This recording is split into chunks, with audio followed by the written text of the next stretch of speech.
When I first started the gym, I was an absolute mess. I was so weak from spending a year not moving during COVID that my muscles had atrophied. I couldn't bench the bar. I couldn't even bench 10 kg. Just imagine some scrawny little ginger kid struggling to push the bar that people are using for curls. That is so embarrassing. I've definitely come a long way. But I could have done it much, much sooner. I want you to start with something really interesting. This is something I actually do every 6 months, every year. I want you to write a letter to future you. Now, I want you to talk about where you'd like to be, and we're going to focus on a bodybuilding aspect, obviously. But you can go into anything else if you'd really like to. Now, I'll leave a link below where you can use the exact one I do, because it sends you an email, and it's pretty cool, and it's just good to see when you're keeping progress. Believe me, you're gonna not miss an email, but you will miss a random letter that's in your cupboard. I use this for general stuff, but it's a promise to myself to keep building and building and building. Because imagine you write a letter to future you in a year, you assume where you're gonna be, you're not even really over exaggerating, you genuinely believe that it's super easy to get to. You read the letter and you're like, I'm not 1% the way there. Like, that is a destroying feeling, and that will in itself create a moment where you're gonna take the next year seriously. The first lesson I would tell myself is do less volume, because I was doing way too much. I was doing maybe 60 sets. I was doing way too much junk volume. I was doing way too many sets, and all of the volume in truth was junk because the intensity wasn't there. So I basically shouldn't have even gone. Now, because of this, there is a bit of a problem you get when you do a lot of jump volume for a long time. Because I was doing this for over a year, you have this continuous fear that you always are doing jump volume. You look at your workout and you're like, am I doing too much? I know I'm progressing really well, but am I doing too much? And that is so bad to have, but it can't be helped. And that's what I have, because I knew I was doing so much so wrong with so much volume that I'm scared. If I followed this fear to its natural conclusion, I'd be going to the one set, and that would not be good for my gains. But when you've done too much, it's easy to do too little. Now, I know there might be someone thinking, your friend might be telling you, oh, but but volume. No, listen. Mechanical tension is the thing that causes you to grow. In a very, very simple but nerdy way, your muscle have little eyeglass. An eyeglass looks at the ability to, maybe that wasn't simple. Your muscle with the eyeglass looks at the speed a rep is doing, and when you get to those last 5 reps where you notice that you're not uncontrollably having slowdown, when you see those little reps, your muscle's eyeglass is like, damn man, we need to get bigger. And so it will signal to the body that it needs to grow. And that is a very simple way of describing something that's very nerdy with words like mechanoreceptors, which I won't go into today. So I want you to reduce the volume. You should be having about 6 to 15 sets per muscle, and tension is king. Now, ideally, this should be below 10 a week. You should definitely start below there. You might need to ramp it up if you're a hyper responder, which means you just need more volume than the average person, but that's gonna be very rare, and you definitely won't need more than 15 unless you're a different species. So I don't know, if you're a rat who got irradiated and now you're a human rat, maybe you need to do like 50 sets, I don't know. But if that's not you, then don't think you need to do 52 sets per week per muscle, because it's just not true. So I want you to go into your strong app right now if you have it. If you don't, that is step 1 lesson. That's not even a lesson I need to teach, but go into that strong app, go into your workout and change your reps to meet that sort of rep range. So just go into that app and change your sets to meet that sort of set range, because if you're doing more, it's just not gonna do anything. Next, step 2, lesson 2, I guess, is focus on form. Up until recently, I made a huge mistake with straps. Now, straps, if you're doing a back exercise, I don't know if that's gonna come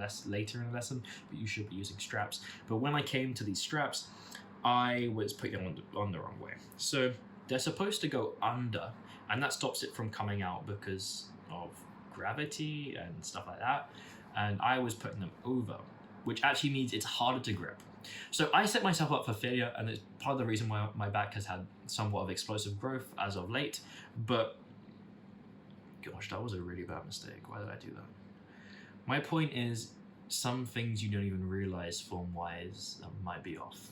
And so it'd be a great idea to go to someone like Scott Herman Fitness on YouTube, Mountain Dog 1, and just take a look at the form you should be doing. because if you're doing exercise, you should probably have watched at least one form. Now, how do we make sure that the form is going better? Well, there's an advanced lesson to this lesson, and that is to record your sets. The second you record a set, you can physically watch what you're doing, because inside the set, there's probably going to be some ego, or maybe you're just pushing so hard you forget.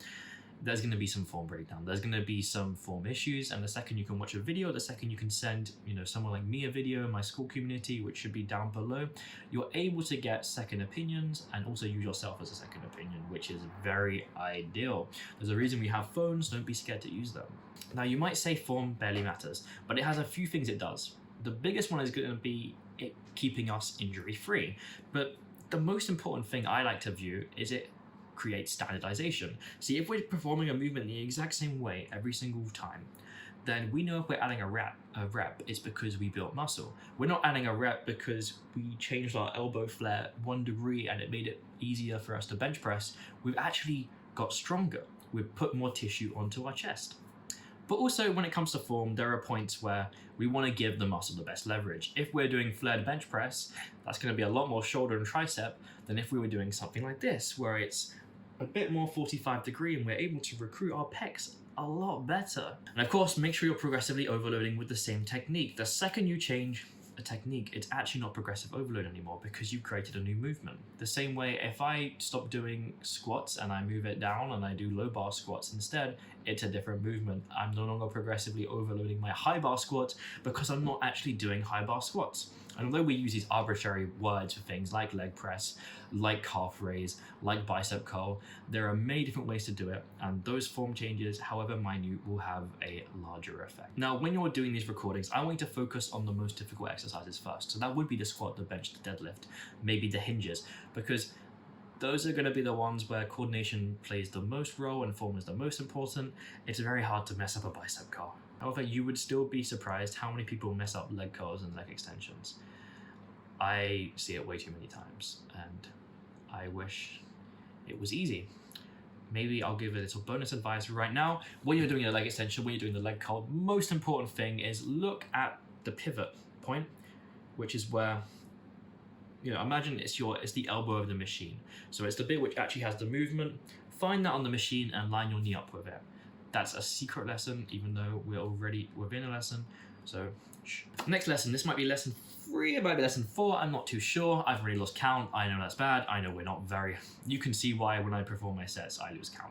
But lesson 4 or 3 maybe is push your legs harder. I finished a set of low bar squats when I've been going to the gym for a while with my friend who'd been going for 3 months. And he's like, oh, let me see if I can do Fletcher weight. Let me see. He goes under the bar, he squats it, high bar position, bad form, but he does a 1 rep max for something I did like 6 reps with, and my ego was shattered. And then for the entire rest of the day, he was like, I can do Fletcher weight, I can do Fletcher weight.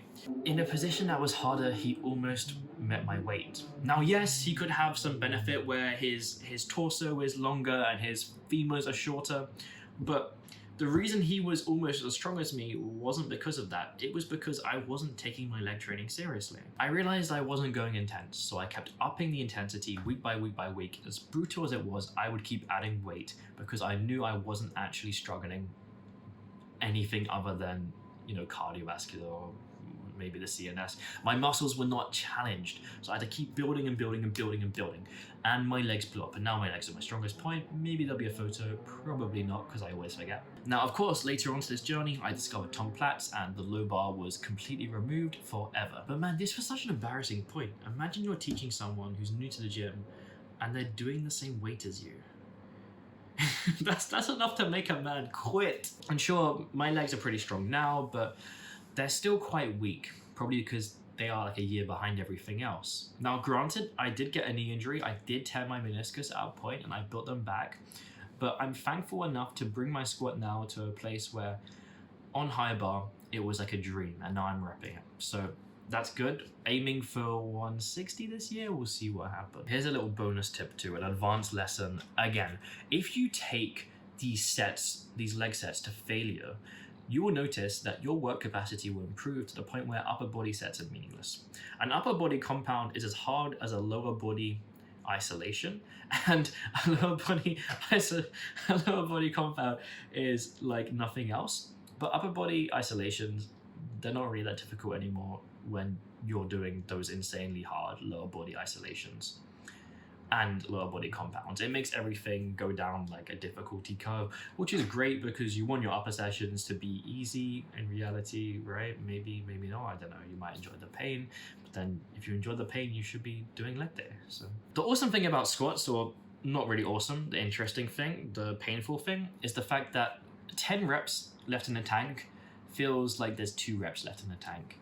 And anything above that feels like it's the last rep. But then you keep going and then you realize that squats are a human torture method invented in the 1870s to... I don't know. So training with intensity is lesson 4, maybe it's lesson 5, could be lesson 6, maybe I put 6 lessons on here, even though it's the 5 lessons. I really don't know.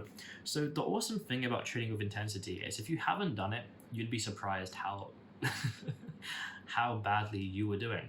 So let's take, for example, bicep curls. Before I took bicep curls to failure, I don't think I'd ever actually taken it to failure. Now that makes sense, but what I mean is the intention of taking it to failure. Like I don't think I'd ever failed a set before. Even movements where I'm like, okay, I failed that set. It was usually because the movement got too difficult for me. I probably could have got 10 more reps out. I just hadn't tried. And I'm not talking about swaying and using heaps of momentum. I just genuinely mean like a microsecond of difficulty came and I stopped until I failed. Now, a lot of people are under the impression that these isolations don't require you to go to heavy. So you just need to pump it out and that's all that matters. I should not be doing that close to my face. I'm moving this hand away. But the truth is, it doesn't matter if it's an isolation, if it's a compound, it's going to be the same. You need to have your muscles little microphone, little eyeglass, sorry, I think I'm a bit tired today. It needs to have a little eyeglass, it needs to be looking into your difficulty, and it needs to be going, are you slowing down? Are you voluntarily? And then if it realizes that it's involuntarily slowing down, boom, it's going to add muscle. Doesn't matter if it's your bicep, if it's your deadlift, it's gonna be what causes the growth. No amount of pumping can make up for just reps that aren't effective. The funny thing about this is I notice a lot of people who don't go hard on isolations at all and they're just pumping it out, they have tiny arms and they blame their split. And they go to the point where they end up changing their split to add an arm day to make up for not training their arms properly. So don't change splits. Like if that's ever been in your mind, never change splits. Only change splits when you plateau on a movement, which shouldn't really happen if you're managing your volume and your recovery properly. But I do have a solution for you if your arms are lagging, and this is going to be an advanced lesson within a lesson. Again, I guess I'm being quite generous. I'm sneaking extra ones. It's probably like 9 lessons in reality. So the additional advanced lesson to this topic when it comes to lagging arms because of a lack of intensity is start your chest day with 2 sets of a bicep exercise and start your back day with 2 sets of a tricep exercise. And because you're working it in a position where you're most freshest and you have the most energy in your system, you're going to work that muscle the best. Now, of course, still hit triceps on your chest day and still hit biceps on your back day, but those additional 2 sets at the beginning are going to make a wild difference. Lesson 5. I'm convinced it's lesson 5. I'm really convinced. If I'm not... I just noticed on the script that there's another lesson. Lesson 4 is skip, bench, deadlift, barbell rows, squat.